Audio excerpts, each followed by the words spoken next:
This video is one in defense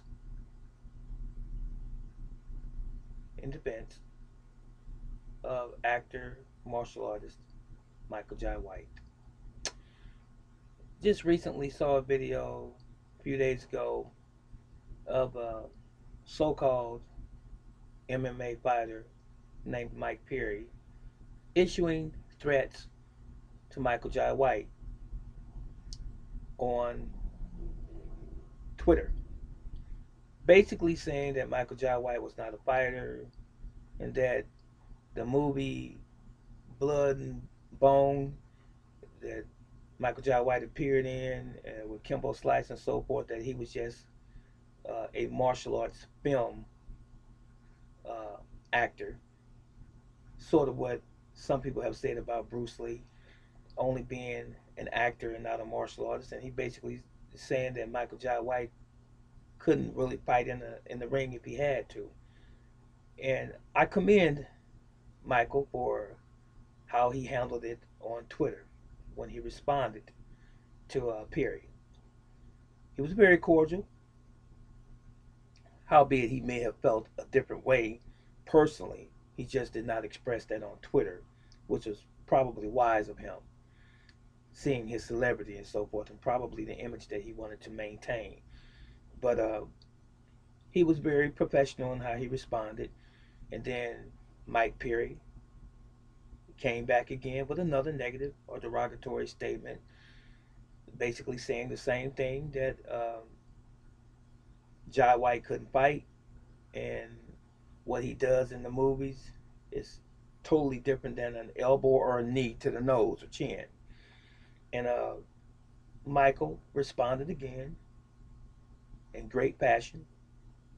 And so Perry came back even again with something derogatory. So Michael Jai White come back later in another response on Twitter saying that he saw where it was going. Basically, he found out what Perry's intentions were, trying to get something started, in other words. And he said, I wish you the best. That's what Michael Jai White ended it with. So Perry came back again and he used the N word. He called him a nigger. He did. It's on Twitter. Can't erase that. It's there.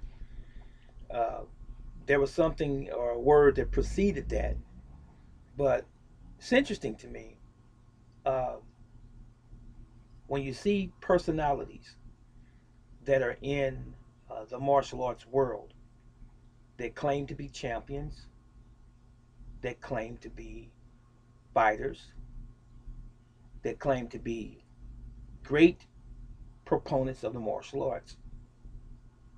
Most of them talk too much. Most of them have big mouths, and most of them are very egotistical.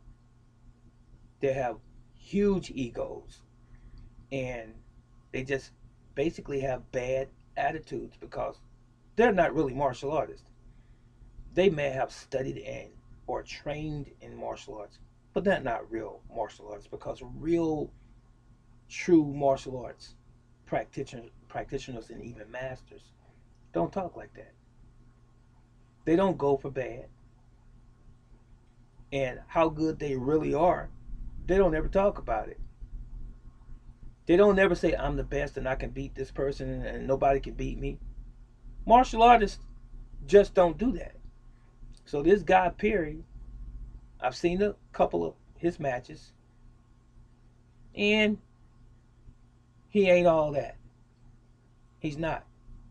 And anytime you are about to engage in a martial arts sporting event, it could be the UFC, some form of MMA, even open martial arts competition.